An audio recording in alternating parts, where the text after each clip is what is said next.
قال الله تبارك وتعالى في كلامه المجيد وفرقانه الحميد. أعوذ بالله من الشيطان الرجيم. بسم الله الرحمن الرحيم. وإذ يمكر بك الذين كفروا ليثبتوك أو يقتلوك أو يخرجوك ويمكرون ويمكر الله والله خير الماكرين.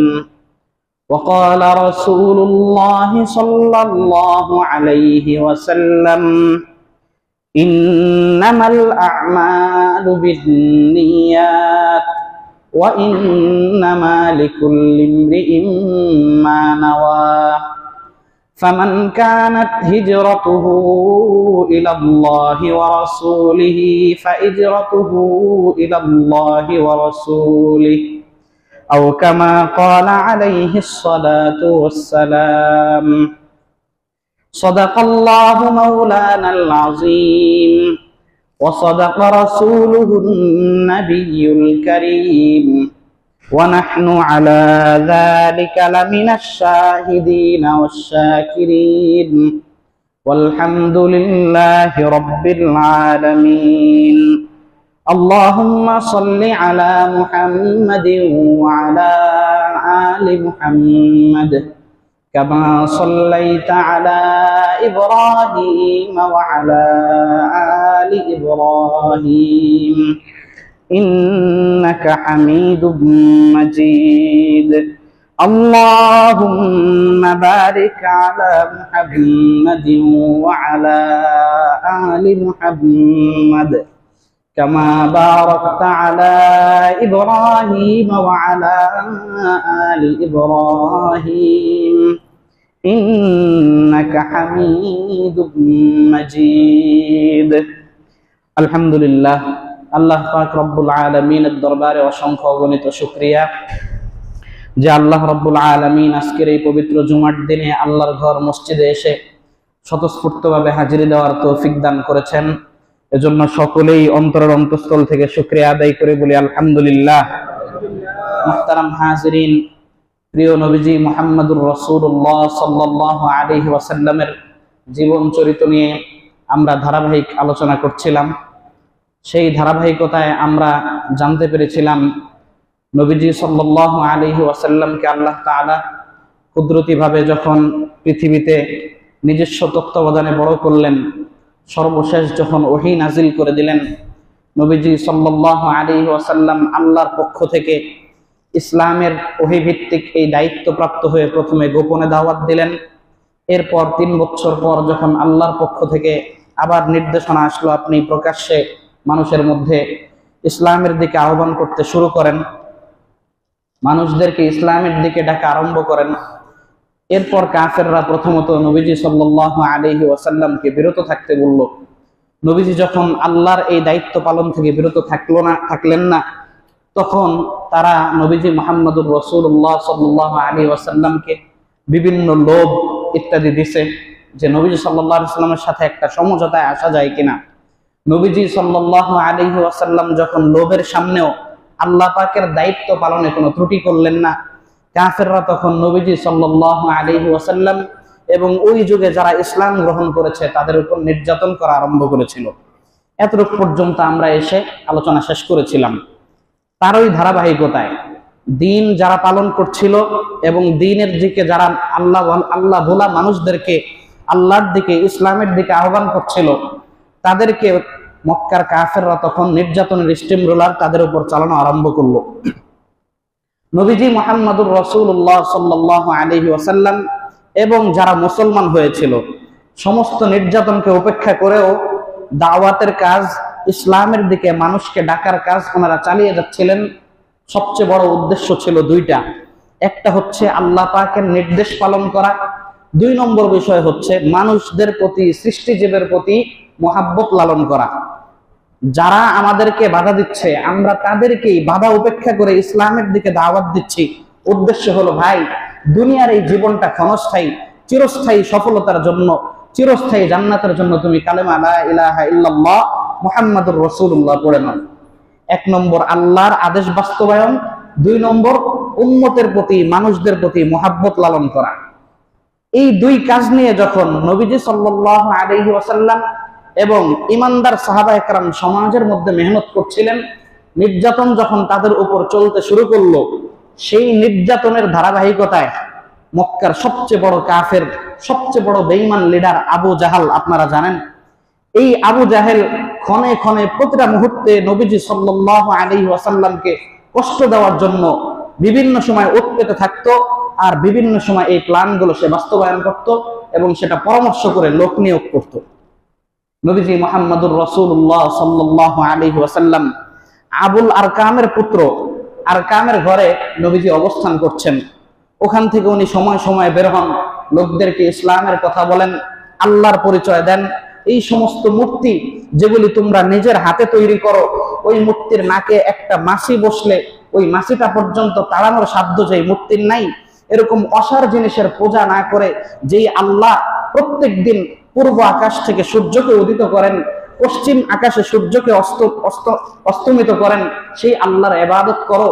ওই আল্লাহর ইবাদত করো যিনি 7 আসমান বানিয়েছেন, ওই আল্লাহর ইবাদত করো যিনি 7 স্তরের জমিন সৃষ্টি করেছেন, ওই আল্লাহর ইবাদত করো পুরা দুনিয়া না চাইলেও যিনি বৃষ্টি দান করতে পারেন, পুরা দুনিয়া চাইলেও যিনি বৃষ্টি দেন না, ওই আল্লাহর ইবাদত করো। এই দাওয়াত যখন নবীজি সাল্লাল্লাহু আলাইহি ওয়াসাল্লাম দিচ্ছিলেন, আর কামের বাসা থেকে বের হয়ে আবু জাহেল একদিন ওত পেতে থাকলো। নবীজি মুহাম্মদুর রাসূলুল্লাহ সাল্লাল্লাহু আলাইহি ওয়াসাল্লাম সামনে আসার পর নবীজিকে প্রথমে অত্যন্ত অশ্রাব্য ভাষায় কিছু গালিগালাজ করলো, এমন সমস্ত শব্দ নবীজির ব্যাপারে নবীজির শানে বলল। নবীজি রাগ হইলেন না, নবীজি স্বাভাবিক থাকলেন। যখন গালিগালাজেও কোনো কাজ হয় না, পাথর নিক্ষেপ করলো। নবীজি সাল্লাল্লাহু আলাইহি ওয়াসাল্লামের শরীর জখম হয়ে গেল। এই নির্যাতন জুদআনের দাসী দূর থেকে দাঁড়িয়ে, আব্দুল্লাহ ইবনে জুদআনের দাসী দূর থেকে দাঁড়িয়ে দেখছে, কিন্তু সামনে গিয়ে বাধা দেবে এরকম সাহস কারণ নাই, বিশাল বড় লিডার। এই ছিল যখন অবস্থা, ওই ঘটনা ওখানে শেষ হয়ে গেল। সন্ধ্যাবেলা হযরত আমির হামজা রাদিয়াল্লাহু তাআলা আনহু তখন ইসলাম গ্রহণ করেননি। ইসলামের অনেক বড় একজন বীর, ইসলাম গ্রহণের পূর্বে অনেক বড় একজন বীর ছিলেন উনি। হযরত আমির হামজা রাদিয়াল্লাহু তাআলা আনহুকে ওই আব্দুল্লাহ ইবনে জুদআনের দাসী বলল, "ও আমির হামজা, আজকে তো আপনি ছিলেন না, কি হয়েছে জানেন? এই মক্কার কাফের আবু জাহাল নবীজি মুহাম্মদুর রাসূলুল্লাহ সাল্লাল্লাহু আলাইহি ওয়াসাল্লামকে অশ্রাব্য ভাষায় গালিগালাজ করে নবীজিকে নির্যাতন করছে।" তখন এই আমির হামজা ঈমান আনে নাই, কিন্তু একটা লোককে 40 বছর সামনে দেখছে, ঈমান আনেনি ঠিক আছে, কিন্তু তার মনের মধ্যে এই কথা বদ্ধমূল আছে, এই লোকটা ভালো, এই লোকটার চরিত্রের মধ্যে কোনো ভেজাল নেই, উনি যা বলছেন সত্যই বলছেন, ভিন্ন কোনো কথা উনি বলছেন না, উনি ইসলামের দাওয়াত দিচ্ছেন, মানুষদেরকে তো উনি বাধ্য করছেন না যে ইসলামের মধ্যে ঢুকো, না হলে তোমার খানা বন্ধ করে দেওয়া হবে, ইসলামের মধ্যে প্রবেশ করো, না হলে এই সমাজ থেকে তোমাকে বয়কট করে দেওয়া হবে। এরকম কোন বাধ্যবাধকতা তো উনি করেননি। উনি ওনার আহ্বানটা সমাজের সামনে পেশ করছেন, আর মানুষ স্বেচ্ছায় দাখিল হবে। আমারও তো মনে হয় উনি সত্য মানুষ, কিন্তু বাপদাদার পূর্বের এতদিনের চলে আসা ধর্মের কারণে আমি ত্যাগ করতে পারছি না। এই একটা সত্য গ্রহণের মন মানসিকতা ওনার মধ্যে তৈরি হইল। উনি কাফের হওয়া সত্ত্বেও এত ক্ষিপ্র হলেন, এত রাগান্বিত হলেন, রাগান্বিত হয়ে নবীজি মুহাম্মদুর রাসূলুল্লাহ সাল্লাল্লাহু আলাইহি ওয়াসাল্লামের সাথে এই দুর্ব্যবহারের প্রতিশোধ নেওয়ার জন্য উনি মক্কায় চলে গেলেন। কাবা ঘরে আবু জাহাল তখন মিটিং করছিল লোকদেরকে নিয়ে। উনি গিয়ে সরাসরি নিজ হাত দ্বারা তাকে আঘাত করলেন। আঘাত করে এরপরে বললেন, যদি তোমার হিম্মত হয় এই আঘাত আমাকে ফেরত দাও, যদি তোমার হিম্মত হয় এই আঘাত আমাকে ফেরত দাও। মক্কার বড় লিডার আবু জাহালের উপর যখন এই আঘাত চলে আসলো, আবু জাহালের আশপাশের লোকজন তাকে সেভ করার জন্য এবং প্রতিশোধ নেওয়ার জন্য তার উপর আক্রমণ করতে আসলো। হযরত আমির হামজা রাদিয়াল্লাহু তাআলা আনহু, আবু জাহেল বাধা দিলেন, কিছু বলো না, থাক, আমারই দোষ। দোষ কি? আমারই দোষ। বাধাটা কেন দিল? আবু জাহেল চিন্তা করছে, হযরত আমির হামজা এত বড় একজন লিডার, আপনি চিন্তা করেন এত বড় লিডারকে কি আঘাত করছে সরাসরি, সাধারণ কোনো মানুষ? এত বড় লিডার, ওর মনের মধ্যেই এখন ইসলাম সম্পর্কে দুর্বলতা চলে আসছে। এখন যদি ওর এই রাগের মধ্যে তোমরা আরো ওকে রাগ সৃষ্টি করো, ও নিশ্চিত ইসলামের মধ্যে প্রবেশ করবে। এই জন্য কৌশলের টাকা যায় বলছে, কিছু বলো না, চুপ থাকো। কিন্তু হযরত আমির হামজা রাদিয়াল্লাহু তাআলা আনহু ওখান থেকে যখন ফিরে আসলেন, আবু জাহাল যখন কিছুই বলল না তাকে, ওনার দিলের মধ্যে আল্লাহ রাব্বুল আলামিন ঈমানের নূর ঢেলে দিলেন। উনি পড়লেন আশহাদু আল্লা ইলাহা ইল্লাল্লাহু ওয়া আশহাদু আন্না মুহাম্মাদান আবদুহু ওয়া রাসূলুহু। কালেমা পড়ে উনি ইসলাম ধর্মে দীক্ষিত হয়ে গেলেন। এই ইসলাম ধর্মে যখন দীক্ষিত হয়েছে হযরত আমির হামজা, এত বড় একজন বীর, কাফেরদের দল থেকে হারিয়ে নবীজির দলে অংশগ্রহণ করলেন। কিসের বদৌলতে? নবীজির ব্যবহার, উন্নত আখলাকের বদৌলতে, নবীজির উন্নত ব্যবহারের বদৌলতে বড় একজন লিডার তাদের হাতছাড়া হয়ে ইসলাম ধর্মে দীক্ষিত হয়ে গেল। কাফেররা চিন্তা করলো আমাদের কৌশলে ভুল হয়েছে, আমরা আসলে হার্ড লাইনে গেছি। আমরা যতই হার্ড লাইনে যাচ্ছি, কিন্তু বিপরীতে যার বিরুদ্ধে আমরা হার্ড লাইনে যাচ্ছি উনি তো হার্ড লাইনে যাওয়ার মতো মানুষ না, উনি তো অত্যন্ত নম্র ভদ্র একজন শান্ত মেজাজের মানুষ। অতএব ওনার বিরোধিতা গেলে যতই আমরা তার প্রকাশ্যে বিরোধিতা করব, সমাজে এর ভিন্ন প্রতিক্রিয়ায় সৃষ্টি হতে থাকবে, মানুষ দিন দিন তার প্রতি ঝুঁকতে থাকবে। নিজেরা আপোষের মধ্যে চিন্তা করলেন যে আসলেই খারাপ ব্যবহার বেশি হয়ে গেছে, ভিন্নভাবে আগানো দরকার। কিভাবে আগানো দরকার? ভিন্নভাবে। তাদের মধ্যেই তারা প্রথমে পরামর্শ করলো, আচ্ছা এত যে ঝামেলা আমরা করছি, উনি কি আসলেই নবী কিনা, আগে এই জিনিসটা দেখা দরকার। উনি কি আসলেই নবী কিনা এটা কিভাবে দেখা যেতে পারে? ইসলামের পূর্বে যে সকল ধর্মগুলি ছিল, একটা ধর্ম ছিল ইহুদি ধর্ম। ইহুদি ধর্ম পণ্ডিতদের নিকট, ইহুদি ধর্ম পণ্ডিতদের কাছে তাদের মধ্য থেকে 2-3 জনের একটা প্রতিনিধি পাঠাইলো। নজর একজন ছিল প্রধান। এই প্রতিনিধির নেতৃত্বে বললো যে ইহুদিদের কাছে গিয়ে জিজ্ঞাসা করো যে তাদের ধর্মগ্রন্থে শেষ জমানায় কোনো নবী যে আসবে তার কোনো বিবরণ আছে কিনা, আর যদি এসে থাকে তার কি কি আলামত হবে এগুলি বলো। কাফেরদের এই টিম গিয়ে যখন ইহুদি ধর্ম পণ্ডিত ওই যুগের ইহুদি আলেমদের কাছে জিজ্ঞাসা করলো, ইহুদি আলেমরা কয়েকটা প্রশ্ন বলে দিল যে এই প্রশ্নগুলো তোমরা নবীজি মুহাম্মদুর রাসূলুল্লাহ সাল্লাল্লাহু আলাইহি সাল্লামকে করবে। যদি নবীজি এই প্রশ্নগুলোর উত্তর দিতে পারেন, বুঝবা যে উনি সত্য নবী, কারণ এই ব্যাপারটা আমাদের পূর্ববর্তী আসমানি গ্রন্থের মধ্যে আল্লাহ আগেই নাজিল করে রেখেছিলেন। এই পণ্ডিত এখান থেকে টিম গিয়ে নবীজি মুহাম্মদুর রাসূলুল্লাহ সাল্লাল্লাহু আলাইহি সাল্লামের কাছে গেল। আল্লাহ কোরআনে আয়াত নাজিল করেছেন কয়েকটা বিষয়। 1 নম্বর, ওয়াসআলুনাকা আনির রূহ কুলির রূহু মিন আমরি রাব্বি ওয়া মা উতীতুম মিনাল ইলমি ইল্লা ক্বালিলা ওয়াসআলুনাকা আন যিল করনাইন কুল সাআতলু আলাইকুম মিনহু যিকরা ক্বালা কাম লাবিসতুম ফিল আরদি আদাদা সিনিন ক্বালু লাবিসনা ইয়াওমান আও বা'দা ইয়াওমিন ফাসআলিল আদ্দিন। হযরত নবীজি মুহাম্মদুর রাসূলুল্লাহ সাল্লাল্লাহু আলাইহি ওয়াসাল্লামের দরবারে কাফেরদের প্রতিনিধি দল গিয়ে কয়েকটা প্রশ্ন করলো। ও নবী, আপনি বলেন রূহ কি জিনিস? রূহ, আত্মা কি জিনিস? আত্মা, এই প্রশ্নটা যদি আমাকে আপনাকে করা হতো আমরা তো সঠিক উত্তর দিতে পারতাম না। নবীজি বললেন কুলির রূহু মিন আমরি রাব্বি। কাফেররা যখন নবীজিকে প্রশ্ন করলো, ও নবী আপনি বলেন আত্মা কি জিনিস? নবীজি বললেন আত্মা হচ্ছে আল্লাহর পক্ষ থেকে একটা আদেশ। আত্মা হচ্ছে আল্লাহর পক্ষ থেকে একটা মিন আমরি রাব্বি। কি আত্মার কোনো অস্তিত্ব আছে? দেখতে পেরেছেন কোনোদিন? হ্যাঁ, একটা মানুষের শরীর টুকরো টুকরো করে, আত্মার কোনো অস্তিত্ব পাবো আমরা? আল্লাহর হুকুম, আল্লাহ বলেন আত্মা তুমি চলো, তো এই মানুষটা সচল থাকে, চলাফেরা করে। আল্লাহ বলেন হুকুম শেষ, সাথে সাথে সে মারা যায়। আল্লাহ আসমান থেকে এটা নাজিল করে দিলেন, কুলির রূহু মিন আমরি রাব্বি ওয়া মা উতীতুম মিনাল ইলমি ইল্লা ক্বালিলা। জগতের মানুষ কত বড় বড় বিষয় নিয়ে গবেষণা করো, আল্লাহ বলেন একটা হুকুমের মাধ্যমে এই 3.5 হাত বডিটাকে আমি লড়াচড়া করি, আত্মার মাধ্যমে তোমার এই 3.5 হাত বডিকে আমি কি করি। এরপর আল্লাহ বলেন ওয়া মা উতীতুম মিনাল ইলমি ইল্লা ক্বালিলা। যত বড়ই শিক্ষিত হও, মনে রাখবে আল্লাহর সামনে তোমাদের জ্ঞানের কোনো তুলনা হয় না।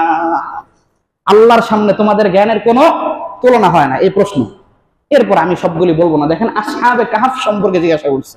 আসহাবে কাহাফ একটা গোষ্ঠী ছিল, আল্লাহ রাব্বুল আলামিন তাদেরকে মৃত্যু দিয়েছিলেন। এরপর শত শত বছর তারা মৃত্যু অবস্থায় ছিল। এরপর আল্লাহ রাব্বুল আলামিন তাদেরকে আবার জাগ্রত করেছেন। ক্বালা কাম লাবিসতুম ফিল আরদি আদাদা সিনিন। বলে কয়দিন ছিলা এই ঘুমন্ত অবস্থায়? ক্বালু লাবিসনা ইয়াওমান আও বা'দা ইয়াওমিন ফাসআলিল আদ্দিন। 1 দিন বা 2 দিন মনে হয় আমরা ঘুমিয়েছি। এই যে আসহাবে কাহাফ প্রায় 900 বছর পর্যন্ত ঘুমাইছে, এই মৃত্যু অবস্থায় তাদের সময়টা গেছে। তাদের বিশ্বাস হয় না, মনে যে আমরা তো এই মাত্র ঘুমাইলাম আর উঠলাম। আল্লাহ বলেন তোমাদের যে কুকুরটা ছিল পাহারা দেওয়ার জন্য, ওই কুকুরের দিকে তাকাও। তোমাদের পাহারা দেওয়ার জন্য যে কুকুরটা ছিল ওই কুকুরের দিকে তাকাও, দেখে কুকুরের কোনো অস্তিত্ব নাই, হাড়গুলো পাউডার হয়ে গেছে। মানুষ যখন মারা যায়, প্রাণী যখন মারা যায়, মাটি সবকিছু খেয়ে ফেলে, সর্বশেষ তার হাড্ডি স্ট্রাকচারটা অনেকদিন থাকে, এক পর্যায়ে দীর্ঘ সময় যখন যায় ওই হাড্ডিও পাউডার হয়ে যায়, হাড়গুলো কি হয়ে যায়, পাউডার হয়ে যায়। দেখ, একদিন দুই দিন ঘুমাইলে তো এই অবস্থা থাকার কথা না। আসহাবে কাহফ, নবীজি খবর দিয়ে দিলেন, আল্লাহর পক্ষ থেকে সাথে সাথে কি হইল, আয়াত নাজিল হয়ে গেল। তো এইভাবে যখন ওরা সত্যতা পেয়ে গেল যে নবীজি মুহাম্মদুর রাসূলুল্লাহ সাল্লাল্লাহু আলাইহি ওয়াসাল্লাম সত্য নবী, তখন এই কিছু মানুষের মধ্যে আবার মনটা নরম হয়ে গেল যে নবী যেহেতু সত্যই, সমস্ত কথা যা বলি আল্লাহর পক্ষ থেকে উনি ঘোষণা করে দেয়। এই যে কিছু মানুষের মধ্যে আবার ইসলাম গ্রহণ করার মন মানসিকতা লালন শুরু হইল। এখান থেকেও কিছু মানুষ আবার ইসলাম গ্রহণ করলো, পাল্টা চ্যালেঞ্জ করতে গিয়ে এই দলে ফিরে আসলো। কিন্তু বড় বড় কাফের লিডার যারা আবু জাহাল, এরা চিন্তা করলো এই লোকগুলো দিন দিন নবীজি সাল্লাল্লাহু আলাইহি সাল্লামের প্রতি যে ধাবিত হচ্ছে, আকর্ষণ টান অনুভব করছে নবীজির প্রতি, এর সবচেয়ে বড় কারণ হচ্ছে পবিত্র কোরআন। এর সবচেয়ে বড় কারণ কি, পবিত্র কোরআন। মক্কার কাফেররা তখন বলল নির্যাতন করে লাভ নাই, যতই নির্যাতন করি তাদের যে মিশন সেটাই তো সাকসেস হচ্ছে। এখন করতে হবে কি, এই সমাজের মধ্যে কোরআনকে নিষিদ্ধ করতে হবে, কোরআনের তেলাওয়াত শোনা যাবে না। কোরআনের তেলাওয়াত কি, কোরআন সম্পর্কে আল্লাহ রাব্বুল আলামিন নিজে আয়াত নাযিল করে বলেন, ওয়া ইযা তুলিয়াত আলাইহিম আয়াতুহু যাদাতহুম ঈমানা।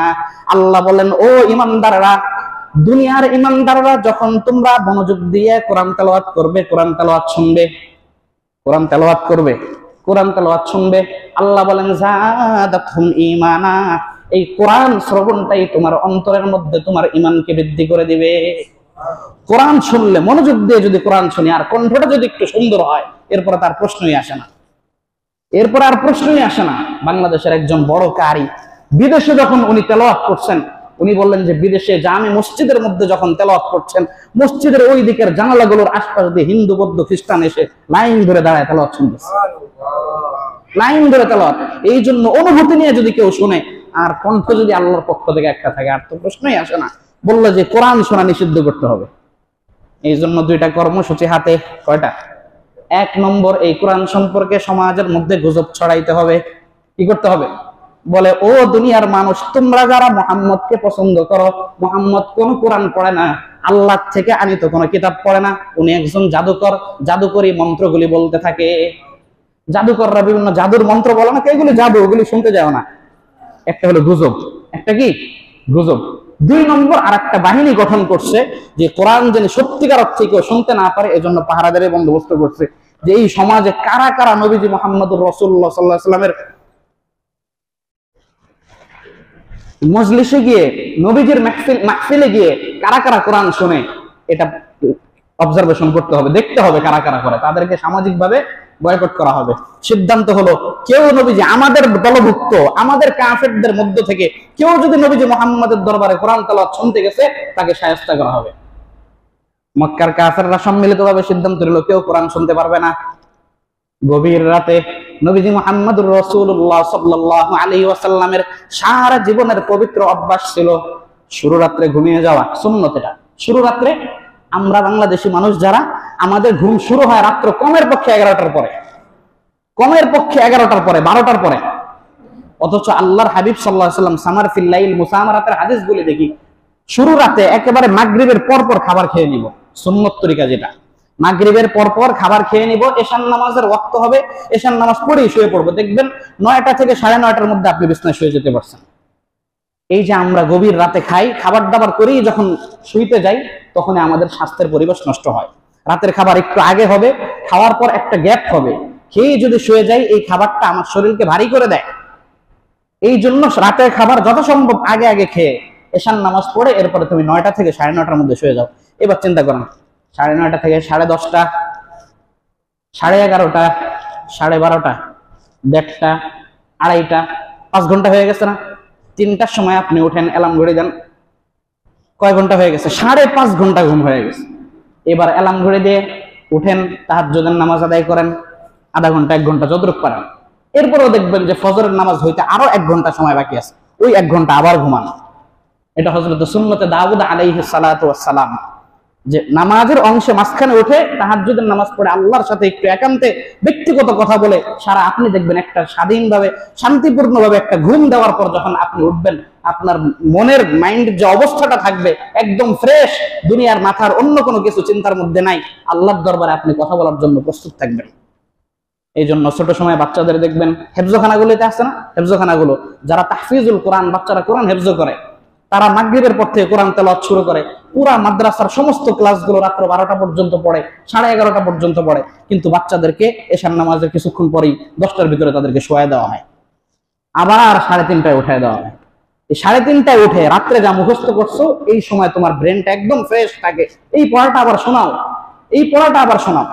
যাই হোক, আমি বলছিলাম নবীজি সাল্লাল্লাহু আলাইহি ওয়াসাল্লাম নিজের অভ্যাস অনুযায়ী শুরুতে ঘুমিয়ে যেতেন, শুরুতে ঘুমিয়ে এরপরে উনি তাহাজ্জুদের সময় উঠতেন। তাহাজ্জুদের সময় উঠে তাহাজ্জুদ যখন পড়া শুরু করতেন তখন তাহাজ্জুদের মধ্যে আল্লাহ বলেন কুমিল লাইলা ইল্লা কলিলা নিসফাহু আও ইনকুস মিনহু কলিলা ফাকরাউ মা তায়াসসারা মিনাল কুরআন।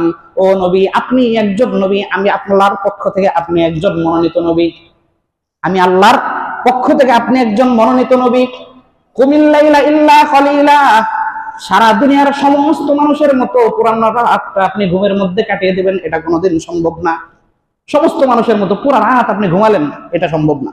আপনার আল্লাহর সাথে ইল্লা কলিলা, অল্প ঘুমাবেন, বেশি সময় আল্লাহকে দিবেন। এরপর আল্লাহ নামাজ পড়তে বলছেন, ওই নামাজে নবীজি সাল্লাল্লাহু আলাইহি ওয়াসাল্লাম লম্বা টাইম কোরআন তেলাওয়াত করতেন। আপনারা জানেন মাঝে মাঝে নবীজির পা ফুলে যেত, পা মোবারক ফুলে যেত। এই রাতে যখন নবী সাল্লাল্লাহু আলাইহি ওয়াসাল্লাম কোরআন তেলাওয়াত করতেন, কোরআন তেলাওয়াত যখন নিষিদ্ধ হইল মক্কার মধ্যে যে নবীজির কোরআন কেউ শুনতে পারবে না, এখন তার উন্মুক্ত মজলিসে গিয়ে কোরআন শুনতে পারে না, নবীজির সামনে গিয়ে কিন্তু কোরআনের মজলিস থেকে কোরআন তেলাওয়াত শুনতে পারে না। এই জন্য সমাজের মধ্যে পাহারাদার নিযুক্ত করা হইল। এই সিদ্ধান্ত গ্রহণের প্রথম দিন সন্ধ্যাবেলা যখন ফজরের সুবহে সাদেক উদিত হয়, এক রাস্তা থেকে দেখা যায় মিস্টার আবু সুফিয়ান, বড় কাফের আবু সুফিয়ান এদিক দিয়ে যাচ্ছে, সামনের থেকে আরেক গলির সাথে আখনাস ইবনে শারিফ, এই তুমি এখানে কি করো? এই রাস্তা দেখে যে আবু জাহেল, কি করেন এখানে? সবাই মাথা নিচু দিচ্ছে, মাথা নিচু দিয়ে বলে এবার ভুল হয়ে গেছে। সব নিজেরা বুঝেন নাই মনে হয়, নিজেরা দিনের বেলা সিদ্ধান্ত করছে কেউ কোরআন শুনতে যাবা না। আর আল্লাহর রাসূল সাল্লাল্লাহু আলাইহি ওয়াসাল্লাম যখন রাত্রে বেলা কোরআন তেলাওয়াত করছেন, এই মক্কার বড় বড় কাফেররা গোপনে পালায় পালায় কোরআন শুনতে গেছে, গোপনে সবাই পালায় পালায় কোরআন শুনছে। ফজরের সুবহে সাদেক যখন হচ্ছে, প্রভাত যখন উদিত হচ্ছে, দ্রুত সরে যাচ্ছে কেউ যেন না দেখে। যেতে গিয়ে রাস্তায় সাক্ষাৎ আবু জাহেলের সাথে, আখনাস ইবনে শারিফের সাক্ষাৎ, তার সাথে আবু সুফিয়ানের সাক্ষাৎ। বলে তুমি এখানে কি করছো? তুমি যেই কাজ আসছো ওই কাজে আসছি আমি। এই তুমি এখানে কি? তুমি যেই কাজে আসছো ওই কাজে। আজকের থেকে প্রতিজ্ঞা করলাম আর কেউ আসবো না, খবরদার। এইভাবে 2-3 দিন পর পর দেখা গেছে সিদ্ধান্ত নিয়েছে আর কেউ যাবো না। পরের দিনও মনে করছে যে আজকে তো আর কেউ যাবে না, আমি একা যাই, রাজার পুকুরে দুধ দেওয়ার মতো অবস্থা আর কি, আমি একা যাই। এইভাবে কয়েকদিন, লাগাতার কয়েকদিন তারা এরকম কি নিজেরাই প্ল্যান করে, ওই প্ল্যান নিজেরাই ঠিক রাখতে পারেনি।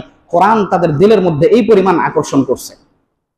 এরপর তারা সিদ্ধান্ত গ্রহণ করলো, দেখেন বলল যে এই মুহাম্মদ সাল্লাল্লাহু আলাইহি ওয়াসাল্লামকে আমরা প্রতিরোধ করতে পারলাম না, কোরআনের নামে গুজব ছড়াইলাম, কিন্তু আসলে তো কোরআন এত মজা লাগে, শুনতে তো ভালোই লাগে, আমিও বুঝতেছি এটা হক, কিন্তু অহংকার বশত আমি এটাকে কবুল করে নিতে পারতেছি না। এই মুহাম্মদ দুনিয়াতে যতদিন থাকবে, এই মুহাম্মদ দুনিয়াতে যতদিন থাকবে আমরাও দুর্বল হয়ে যেতে পারি। এই জন্য সোজা রাস্তা, তাকে দুনিয়া থেকে সরাই দিতে হবে। সোজা রাস্তা কি? তাকে দুনিয়া থেকে সরাই দিতে হবে। মিটিং হইল মন্ত্রী পরিষদের মধ্যে, তাদের অ্যাসেম্বলিতে মিটিং হওয়ার পর এবার সিদ্ধান্ত নেওয়া হইল নবীজি মুহাম্মদুর রাসূলুল্লাহ সাল্লাল্লাহু আলাইহি ওয়াসাল্লামের গর্দানটাকে, কল্লা মুবারককে আলাদা করে যে দিতে পারবে তাকে ওই যুগের 100 লাল উট পুরস্কার দেওয়া হবে। 100 লাল উট, আরবের সবচেয়ে বড় দামি বাহন। তখন তো আর গাড়ি সাইকেল এগুলি ছিল না, উট। এই যুগের ধরেন আপনার BMW, মার্সিডিজ, ল্যান্ড ক্রুজার, এরকম বড় দামি গাড়ি, 100 গাড়ির মতো পুরস্কার, 100টা লাল উট দেওয়া হবে। এই পুরস্কার ঘোষণা করার পরও কারো হিম্মত হচ্ছে না নবীজি মুহাম্মদুর রাসূলুল্লাহ সাল্লাল্লাহু আলাইহি ওয়াসাল্লামের কল্লাকে কেউ আনবে। একজন হিম্মত করলো, হযরত ওমর রাদিয়াল্লাহু তাআলা আনহু। তখনও ইসলাম গ্রহণ করেন নাই, উনি হায়ার এডুকেটেড, ওই যুগের বড় শিক্ষিতদের মধ্যে উনিও একজন। উনিও কি একজন? হযরত ওমর রাদিয়াল্লাহু তাআলা আনহু উনি রাজি হয়ে গেলেন, আমি নবীজি মুহাম্মদুর রাসূলুল্লাহ সাল্লাল্লাহু আলাইহি ওয়াসাল্লামের কল্লা মুবারককে আপনার সামনে হাজির করব। বিনিময়ে কত? 100 উট পাবেন। কত? এই 100 উট উনি রাজি হয়ে গেলেন। এইদিকে আল্লাহর রাসূল সাল্লাল্লাহু আলাইহি ওয়াসাল্লাম যখন ইসলামের দাওয়াত দিচ্ছেন, ইসলামের দাওয়াত দিতে দিতে দিতে দিতে যখন বিভিন্ন প্রতিবন্ধকতার সম্মুখীন হচ্ছেন, একদিন আল্লাহর দরবারে দোয়া করে, ও আল্লাহ, দুনিয়াতে দাওয়াতের কাজ করি, আপনার বান্দাদেরকে ইসলামের দিকে ডাকি, আপনার বান্দারা প্রতিপক্ষ হয় আমার জন্য, মেহেরবানি করে আমাদের মধ্যে মক্কার বড় বড় 2 জন লিডারের মধ্যে থেকে একজনকে আমাদের মধ্যে এনে দেন। মক্কার বড় বড় 2 জন লিডারের মধ্যে থেকে একজনকে আমাদের দলভুক্ত করে দেন। একজন আবু জাহাল, আর একজন হচ্ছে কি এই যে হযরত ওমর রাদিয়াল্লাহু আনহু। 2 জনই বীর পুরুষ ছিলেন, 2 জনই বীর পুরুষ ছিলেন। নবীজি আল্লাহর দরবারে দোয়া করলেন।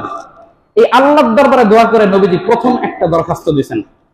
হযরত ওমর তখনও কিন্তু কি হন নাই, মুসলমান হননি, ইসলাম গ্রহণ করেননি। সিদ্ধান্ত অনুযায়ী এইদিকে হযরত ওমর রাদিয়াল্লাহু তাআলা আনহু যখন এই চুক্তি হইল যে আমি নবীজি সাল্লাল্লাহু আলাইহি ওয়াসাল্লামের কল্যাণ মুবারকটা নিয়ে আসবো, ওই মানসিক দুর্বলতা ওনারও ছিল যে নবীজি সাল্লাল্লাহু আলাইহি ওয়াসাল্লাম কি ওনার কোরআন তেলাওয়াতের খুব ভক্ত ছিল হযরত ওমর রাদিয়াল্লাহু তাআলা আনহু। সিদ্ধান্ত হয়ে গেল কল্লা আমি নিব, আগামীকাল তো কল্লাটা ফেলে দেব, যাই শেষবারের মতো কোরআন তেলাওয়াতটা শুনে আসি। শেষবারের মতো কি করি, রাতেই কোরআন তেলাওয়াতটা শুনি। আগামীকাল যেহেতু দুনিয়াতে উনি আর থাকবেন না, কোরআন তেলাওয়াত শোনার জন্য নবীজি মুহাম্মদুর রাসূলুল্লাহ সাল্লাল্লাহু আলাইহি ওয়াসাল্লাম তাহাজ্জুদের জায়নামাজের মধ্যে দাঁড়িয়ে সূরাতুল হাক্কা তেলাওয়াত করতে শুরু করলেন। আল হাক্কাতু মাল হাক্কা ওয়া মা আদরাকা মাল হাক্কা কাযযাবাত সামুদ ওয়া আদুন বিল কারিয়া। কবিতার মতো করে করে যখন কোরআনটা পড়তে উনি শুরু করলেন, হযরত ওমর রাদিয়াল্লাহু তাআলা আনহু দাঁড়িয়ে পুরো কোরআন শুনে, কোরআন কি শুনতে শুনতে এত মন্ত্রমুগ্ধের মতো শুনতেছেন, শুনতে শুনতে দেখে যে এ তো কোনো কোরআন পড়তেছে না, তো কবি, প্রত্যেকটা কথা কবিতার মতো ছন্দ মিল মিল মিল মিল করে বলে, ছন্দ মিলের মতো সবটা। হযরত ওমর রাদিয়াল্লাহু তাআলা আনহুর দিলের মধ্যে আসলো এটা মুহাম্মদ কোন কোরআন পড়ে না, কোন বড় কবি সাহিত্যিকের কবিতা তেলাওয়াত করতেছে। এই কথা যখন হযরত ওমর রাদিয়াল্লাহু তাআলা আনহুর মনের মধ্যে আসলো, কাকতালীয় ভাবে আল্লাহর হাবিব সাল্লাল্লাহু আলাইহি ওয়াসাল্লাম যখন কোরআনের ওই আয়াতটাই পড়তেছেন, ওয়ালা বিকাউলি শাইর কলিলাম মা তুমিনুন ওয়ালা বিকাউলি কাহিনিন কলিলাম মা তাযাক্কারুন তানজিলুম মির রাব্বিল আলামিন। হযরত ওমরের মনের মধ্যে যখন আসে এটা কোনো কোরআন না, এটা একটা কবিতা, নবী তখন তেলাওয়াত করে বলেন ওয়ালা বিকাউলি শাইর, কোরআন কোন কবির কথা না, এটা কোরআনই আছে, কোরআনেরই একটা আয়াত ওয়ালা বিকাউলি শাইর। আল্লাহ বলেন যে ও নবী, দুনিয়ার মানুষরা বলে যে এই কোরআন বড় বড় কবি সাহিত্যিকদের কথা, এটা আল্লাহর পক্ষ থেকে নাজিল করা না।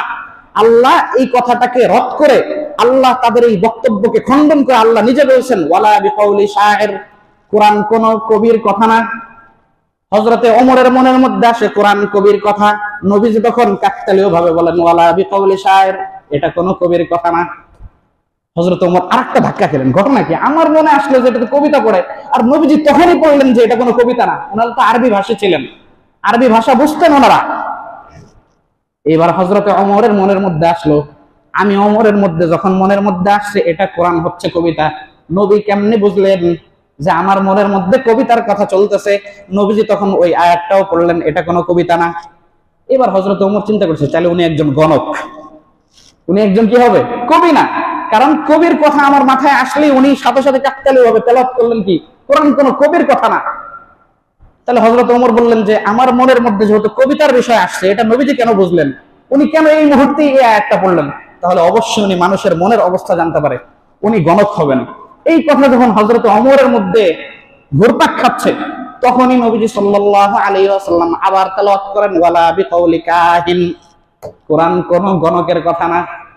কোরআন কি না, কোন গণকের কথা না। আপনারা খুলে দেখেন সূরাতুল হাক্কার মধ্যে আয়াতগুলো আছে। আল্লাহ বললেন ওয়ালা বিকাউলি শাইর, কোরআন কোন কবির কথা না, ওয়ালা বিকাউলি কাহিন, কোরআন কোন গণকের কথা না।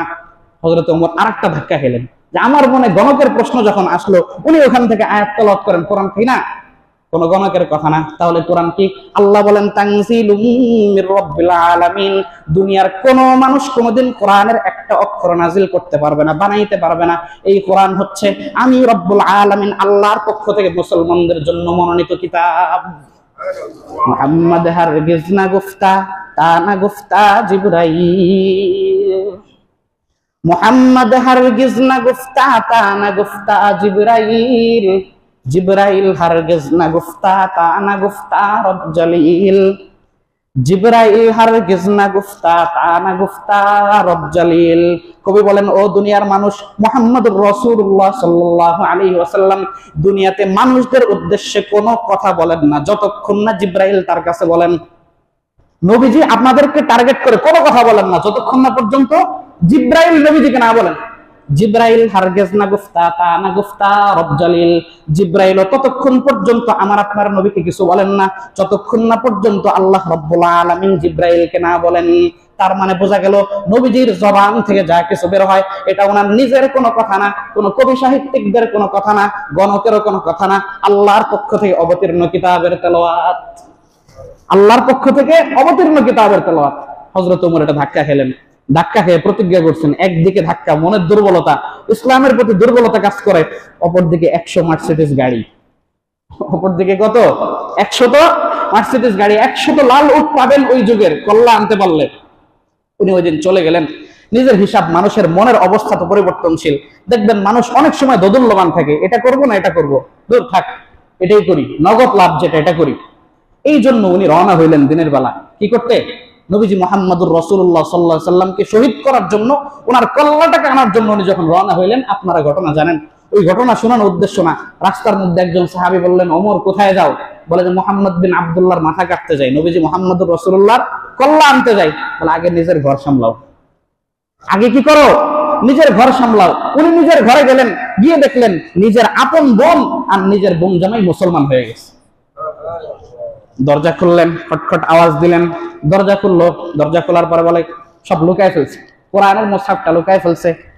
বলছে কি পড়তেছিল ওইটা আনো, কি পড়তেছিল? বারবার বলা পরে নিজের বোন তো, নিজের বোনকে মেরে যখন রক্তাক্ত করছে, রক্তের একটা সম্পর্ক আছে, হ্যাঁ এটা আমরা বুঝি না। কিন্তু দেখেন আপোষের যতই ঝগড়া বিবাদ থাকুক আমাদের, যখন আমার চাচার উপর, আমার চাচাতো ভাইয়ের উপর কেউ আঘাত করবে, যত দূর থেকে হোক, রক্ত একটা সিগন্যাল পায়, রক্ত সবার আগে আসে, রক্ত সবার আগে আসে। নিজের বোনকে মারার পর এবার মনটা আরো নরম হয়ে গেছে, কি করলাম?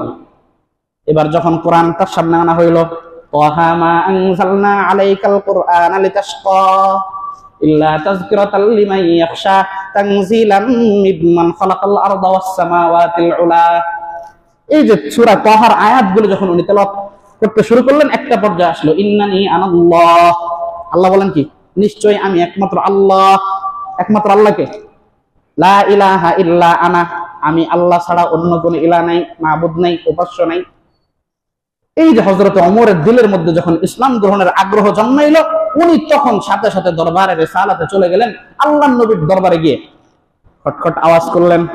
হযরত আমির হামজা রাদিয়াল্লাহু তাআলা, ওই যে বড় বীর যিনি ছিলেন, প্রথমেই যিনি ইসলাম গ্রহণ করছেন আবু জাহেলের সাথে টক্কর লেগে, সাহাবা একরাম বলতেছে হুজুর সাল্লাল্লাহু আলাইহি ওয়াসাল্লাম আপনাকে হত্যা করার জন্য ওমর আসতেছে, আপনি একটু লুকান।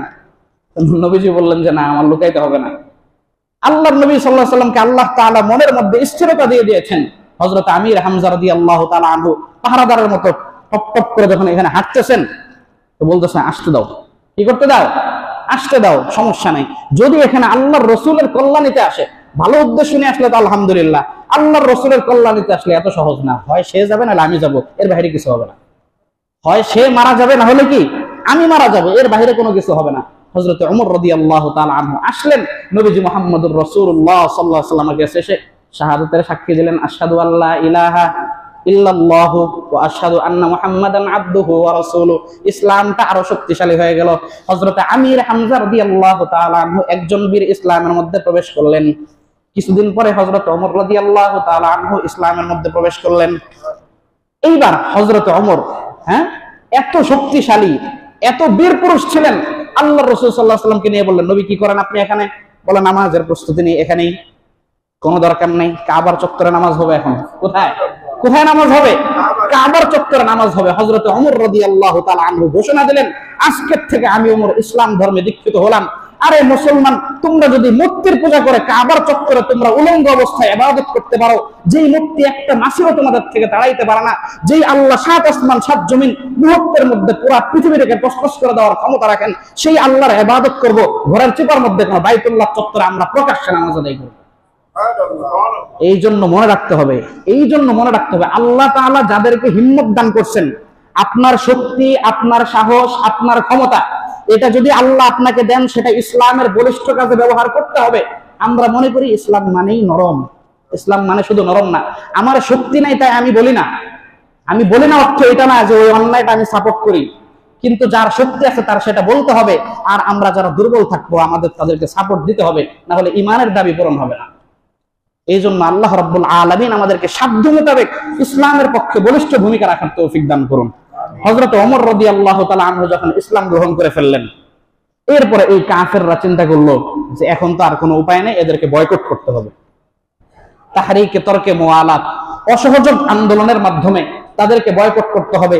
এই নবীজি সাল্লাল্লাহু আলাইহি সাল্লাম সমস্ত মুসলমান এবং তাদেরকে এই যে বনু হাশিম, বনু আব্দুল মুত্তালিব যারা ছিল, এদেরকে সামাজিক সমস্ত যোগাযোগ বিচ্ছিন্ন করতে হবে। কোনো বিবাহ সম্পর্ক এদের সাথে হবে না, এই নির্দিষ্ট এই লোকগুলির সাথে কোনো বিবাহের সম্পর্ক করা যাবে না, এই নির্দিষ্ট এই লোকগুলির সাথে কোনো ধরনের লেনদেন চুক্তি করা যাবে না, কোনো দোকানের কোনো লেনদেন হবে না, কোনো ধরনের খাদ্যদ্রব্যের কোনো লেনদেন হবে না। বলেন তো সমাজ থেকে এইভাবে বয়কট করলে মানুষের বাঁচা সম্ভব? দোকানে যাবেন চালের জন্য, চালের দোকানদার আপনার কাছে চাউল বিক্রি করবে না। আপনি এক গ্লাস পানির জন্য যাবেন বোতলের পানি কিনতে, দোকানদার আপনার কাছে পানি বিক্রি করবে না। সমাজ থেকে পরিপূর্ণভাবে বয়কট। এইভাবে আমি সংক্ষেপ করছি, নবীজি মুহাম্মদুর রাসূলুল্লাহ সাল্লাল্লাহু আলাইহি ওয়াসাল্লাম উনার লোকজন সহ পুরা এই দুইটা কবিলা 3 বছর বয়কটের সম্মুখীন ছিলেন। সাহাবী বর্ণনা করেছে, ক্ষুধার এত কষ্ট হচ্ছিল, একটা শুকনা চামড়াকে ওটার মধ্যে কি পানি দিয়ে ভিজে ওটাকে গোড়া করে ওটা দিয়ে নিজের তৃষ্ণা নিবারণ করছে, নিজের ক্ষুধা নিবারণ করছে। এই কঠিন অবস্থায় নবীজি সাল্লাল্লাহু আলাইহি ওয়াসাল্লাম ছিলেন। 3 বছরের মতো জেলখানায় ছিলেন। কয় বছর? 3 বছরের মতো নবীজি সাল্লাল্লাহু আলাইহি ওয়াসাল্লাম জেলখানায় ছিলেন। এবার দেখেন এখানে একটা মজার ঘটনা আছে। এরপরে এই কুরাইশ যারা চুক্তি করে এদেরকে এভাবে জেলখানায় আবদ্ধ করছে, তাদের মধ্যে কিছু মানুষ ছিল আবার মনের দিক থেকে তারা এটাকে সাপোর্ট করেন, বলছে এত বড় অমানবিক জুলুম নবীজি মুহাম্মদুর রাসূলুল্লাহ সাল্লাল্লাহু আলাইহি ওয়াসাল্লাম এবং তার অনুসারীদের ব্যাপারে করা সম্ভব না। 3 বছর পর তাদের মধ্য থেকে একজন উদ্যোগ নিল যে এই বয়কট ভেঙে দেওয়া দরকার, কারণ আমাদেরই আত্মীয় স্বজন ওখানে আছে, সে আরেকজনের সাথে পরামর্শ করে, সে আরেকজন, এভাবে 5-6 জনের একটা টিম হয়ে গেল। 5-6 জনের এক টিম হওয়ার পর এবার বললো এই যে আমরা এইভাবে বয়কট করতেছি আর আমাদের লোক এইভাবে অমানবিক মানবতার জীবনযাপন তারা করছে, মানুষ হিসাবে সর্ব পৃথিবীতে এটা কোনোদিন সম্ভব না। হযরত আবু জাহেল বলে, নাউজুবিল্লাহ, হযরত না উনি কি না, তো কাফের। আবু জাহেল কি বলে যে আমরা জানি এই পরামর্শ তোমরা কোথায় করছো, তোমাদেরকেও শেষ করে দেওয়া হবে। বাস ওই ভর মজলিসে কি হয়ে গেল, পক্ষে বিপক্ষে লোক বলা শুরু করলো যে না, এই বয়কট ভেঙে দেওয়া হোক। এই বয়কট বলছে না, যেটা চুক্তি হয়েছে এই চুক্তি থাকবে, চুক্তিবদ্ধ আমরা সকলে। আবু তালেব নবীজির চাচা তখন ওখানে গেলেন, গিয়ে বললেন যে যেই চুক্তি তোমরা করছো ওই চুক্তির কাগজটা খুঁজে বের করো। দেখো ওই চুক্তির কাগজের মধ্যে সমস্ত চুক্তির পূর্ণ কাগজটাকে কীট পতঙ্গ ওই পোকা খেয়ে শেষ করে ফেলছে, শুধুমাত্র আল্লাহর রাসূল এবং আল্লাহর নামের জায়গাটা অক্ষত আছে। 3 বছর আগের ফাইল টান দিয়ে যখন সে চুক্তিটা সামনে আনলো, দেখে যে চুক্তির মধ্যে যা যা লেখা ছিল সমস্ত কীট পতঙ্গ ওই পোকা খেয়ে, মাটির ঘরে আগে ওই পোকা থাকতো না, ওই পোকা খেয়ে সব চুক্তি শেষ করে দিচ্ছে, কোনো কিছুই লেখা নেই, আর কোনো রেকর্ড সংরক্ষিত নাই। এইভাবে এই বয়কট ভঙ্গ হয়ে গেল। এরপর এই আবু জাহেল মক্কার কাফেরদেরকে নিয়ে দারুন নদওয়ায় তাদের রাষ্ট্রীয় অ্যাসেম্বলিতে মিটিং ডাকলো। এই মিটিং এর মধ্যে সিদ্ধান্ত নিল নবীজি মুহাম্মদুর রাসূলুল্লাহ সাল্লাল্লাহু আলাইহি সাল্লামকে এবার কি করতে হবে, শেষ করে দিতে হবে। নবীজি এরপরে তায়েফ গেলেন। তায়েফের মধ্যে আপনারা এই ঘটনা আগে শুনিয়েছে, এখন আর বলবো না। তায়েফে যখন মক্কায় কাজ হয়নি, তায়েফে যখন লোকদেরকে ইসলামের দাওয়াত দিতে গেছেন, ওই মক্কার দুশ্চরিত্র সম্পন্ন লোকগুলো তায়েফের মধ্যে লোক ঠিক করে রাখছে, সমাজের যুবকদেরকে লেলিয়ে দিয়েছে। নবীজি আল্লাহর দিকে যখন মানুষদেরকে আহ্বান করছেন, প্রস্তর আঘাত করে পাথর দিয়ে নবীজিকে নিক্ষেপ করে নবীজির শরীরকে রক্তাক্ত করেছেন। আপনারা জানেন নবীজির জুতা মুবারক পায়ের সাথে আটকে গেছিল। এইভাবে যখন চতুর্দিক থেকে নির্যাতন করে, ভয় দেখিয়ে, লোভ দেখিয়ে, কোনোভাবেই যখন নিজের জানের উপর আক্রমণ করেও যখন ইসলামকে দমাইতে পারে নাই, তখন সিদ্ধান্ত নিল এখন আর কোনো কৌশল না। হযরত ওমর তো ইসলাম গ্রহণ করতে যায়, কি করলো, ওমর আল্লাহর রাসূলের কল্যাণ আনতে যায় নিজেই ইসলাম গ্রহণ করলো। এবার আর কোনো ইয়া হবে না। মক্কার বড় বড় 11 জন কাফের একত্রিত হয়ে তারা সিদ্ধান্ত নিল আমরা নবীজিকে শেষ করে দেব। এর আগেই আল্লাহ রাব্বুল আলামিন কোরআনের মধ্যে আয়াত নাযিল করছেন, ওয়া ইয ইয়ামকুরু বিকাল্লাযীনা কাফারু লিইউসবিতুকা আও ইয়াকতুলুকা আও ইখরিজুকা ওয়া ইয়ামকুরুনা ওয়া ইয়ামকুরুল্লাহ। ও আল্লাহর হাবিব, ও আমার হাবিব, দুনিয়াতে আপনি মানুষদেরকে ভালোর দিকে ডাকেন, আর মানুষগুলো আপনাকে হত্যা করার জন্য চেষ্টা করতেছে, তারা আপনাকে হত্যা করার জন্য চেষ্টা করে, চক্রান্ত করে। নবী আপনি টেনশন করবেন না, ওয়া ইয়ামকুরুনা ওয়া ইয়ামকুরুল্লাহ, দুনিয়ার লোকগুলো আপনার বিরুদ্ধে ষড়যন্ত্র করে, আমি আল্লাহ সেই ষড়যন্ত্রের জবাব দেওয়ার জন্য ব্যবস্থাপনা গ্রহণ করি। এই সান্ত্বনা আল্লাহ নবীকে আল্লাহ তাআলা আয়াত নাযিল করে দিয়ে দিয়েছেন। এরপর তারা এই যে লোকজন নবী সাল্লাল্লাহু আলাইহি ওয়াসাল্লামের বাড়ি ঘেরাও করলো। কি করলো? রাতের অন্ধকারে নবীজি সাল্লাল্লাহু আলাইহি ওয়াসাল্লাম যখন কি করবেন, উঠবেন, তখন তারা নবীজিকে রাত্রে কি করে দিবেন? শেষ করে দিবেন। এইদিকে নবীজির অন্তরে আয়াত নাযিল করে নবীজিকে সতর্ক করে দিয়েছেন কে? আল্লাহ রাব্বুল আলামিন সতর্ক করে দিয়েছেন। হযরত রাসূল আকরাম সাল্লাল্লাহু আলাইহি ওয়াসাল্লাম নিজের বিছানায় নিজে ঘুমান নাই, হযরত আলী রাদিয়াল্লাহু তাআলা আনহুকে বলছেন, আমার চাদর পরে তুমি এখানে শুয়ে থাকো। নবীজি সাল্লাল্লাহু আলাইহি ওয়াসাল্লাম যখন রাত গভীর হইল, ঘড়ির টাইম অনুযায়ী আনুমানিক 12টার মতো সময় হবে, তখন তার ঘড়ি ছিল না। রাত গভীরে নবীজি ঘর থেকে বের হবেন, সমস্ত কাফেররা নবীজির বাড়ি ঘরকে বেষ্টন দিয়ে আছে, চতুর্দিকে সমস্ত কাফের বাড়িটা বেষ্টন দিয়ে আছে।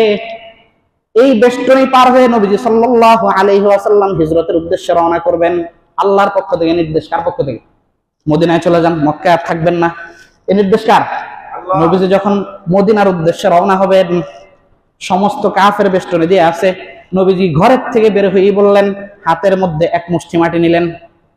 আল্লাহর কুদরত দেখেন, হাতের মধ্যে এক মুষ্টি মাটি নিলেন, আয়াত পড়লেন সূরা ইয়াসিনের আয়াত, ওয়াজআলনা মিন বাইনি আইদিহিম সাদ্দান ওয়া মিন খালফিহিম সাদ্দান ফাগশাইনাহুম ফাহুম লা ইউবসিরুন। আয়াত পড়ে হাতের মুষ্টির মধ্যে ফু দিয়েছেন, ফু দিয়ে মাটিটা সরাই দিয়েছেন। এই মাটি আল্লাহ রাব্বুল আলামিন সমস্ত কাফেরদের চোখ মুখে এমন ভাবে গেছে, তাদের আর খবরে নাই কি কোনো বাতাস আসলো, মনে হয় মরুভূমির মধ্যে হঠাৎ বাতাস এসে চোখে মুখে বালু ঢুকে গেছে, কারোর কোনো খবর নাই। নবী সাল্লাল্লাহু আলাইহি ওয়াসাল্লামের মধ্যে চলে গেছেন, সেফ এক্সিট, নিরাপদে কি হুজুর সাল্লাল্লাহু আলাইহি ওয়াসাল্লাম চলে গেছেন। কাফেররা পদচিহ্ন খেয়াল করতেছিল। কি করতেছিল? পদচিহ্ন, পায়ের রেখা দেখে দেখে যে নবীজি গেল কোথায়। সৌর পাহাড়ে হযরত আবু বকর রাদিয়াল্লাহু তাআলা আনহুর সাথে পাহাড়ের মধ্যে উনি আশ্রয় গ্রহণ করেছিলেন। কাফেররা ওই পাহাড় পর্যন্ত চলে গেছে। ওই পাহাড় পর্যন্ত গিয়ে এর মধ্যে হযরত আবু বকর নবীজিকে বললেন, নবী আপনি আগে ঢুকবেন না, এই পুরাতন গুহার মধ্যে সাপ বিচ্ছু থাকতে পারে, আমি এটাকে আগে পরিষ্কার করি। নবীজি সাল্লাল্লাহু আলাইহি ওয়াসাল্লাম আগে ঢুকলেন না, আবু বকর গিয়ে পরিষ্কার করলেন, নিজের কাপড়ের টুকরাগুলো দিয়ে ছিদ্রগুলো বন্ধ করে দিলেন। ওখানে নবীজিকে নিয়ে নিজের রানের উপর শোয়াইলেন। হযরত আবু বকর রাদিয়াল্লাহু তাআলা যে ছিদ্রগুলো বন্ধ করতে পারেননি, ওখানে নিজের পা দিয়ে রেখেছেন। সাপ ওখানে আসছে, সাপ এসে হযরত আবু বকরের পায়ের মধ্যে যখন দংশন করছে, হযরত আবু বকর ব্যথায় লাল হয়ে গেছেন। চোখের পানি যখন আল্লাহর রাসূলের চেহারা মুবারকের মধ্যে পড়ছে, নবীজির ঘুম ভাঙলো। বলল কি হয়েছে? বলল যে সাপে কামড় দিছে। নবী সাল্লাল্লাহু আলাইহি ওয়াসাল্লাম নিজের পবিত্র থুতু ওখানে লাগাই দেওয়ার পর আবার সুস্থ হয়ে গেছে। কাফেরদের গোষ্ঠী আবার আসছে, এসে একদম সামনে সামনে এসে ধরে ফেলবে। হযরত আবু বকর দেখেন এমন একটা পজিশন, আমরা ভিতর থেকে তাদেরকে দেখি, তারা আমাদেরকে দেখে না। যদি সামান্য একটু নয়ে যায়, সাথে সাথে আমাদেরকে দেখে ফেলবে। হযরত আবু বকর টেনশনে আল্লাহর নবীর কাছে বললেন, ও নবী এখন কি হবে?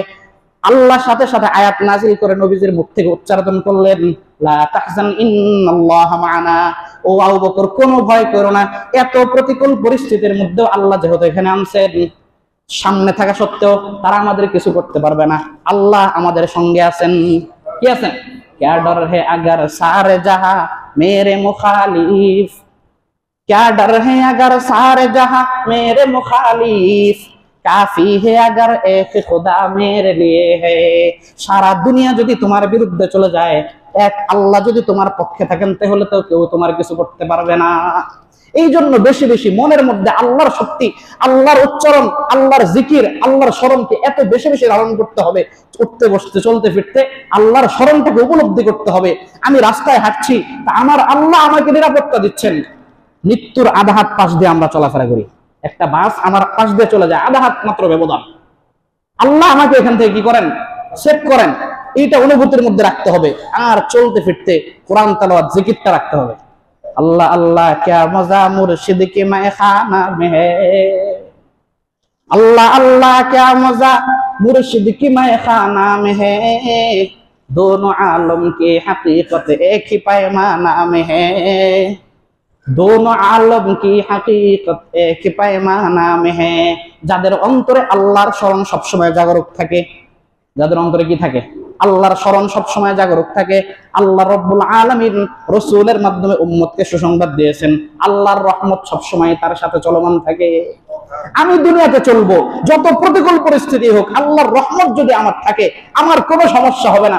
আমার যদি সাময়িক সমস্যা হয়, আর আমি যদি আমার শর্ত পূরণ করে আল্লাহর সাথে সম্পর্ক, আল্লাহর জিকিরকে ঠিক রাখি, ওই জায়গা থেকেও অকল্পনীয় ভাবে আল্লাহ রাব্বুল আলামিন আমাকে উদ্ধার করে দিবেন। এই জন্য আমরা জানলাম, সিরাতের আলোচনা করতে করতে নবীজি সাল্লাল্লাহু আলাইহি ওয়াসাল্লামকে আল্লাহ তাআলা এক পর্যায়ে হিজরতের আদেশ দিলেন। নবীজি, এই মক্কার কাফেররা নবীজিকে বরণ করতে ব্যর্থ হইল, নবীজি মদিনার দিকে চলে গেলেন। কোথায় চলে গেলেন? আগামী সপ্তাহ থেকে ইনশাআল্লাহ, আল্লাহ যদি হায়াতে বাঁচিয়ে রাখেন, ওখান থেকে কথা বলবো। মা আলাইনা ইল্লাল বালাগ। যারা ক্বাবলাল জুমা 4 রাকাত সুন্নাত পড়েনি, সুন্নাত আদায় করে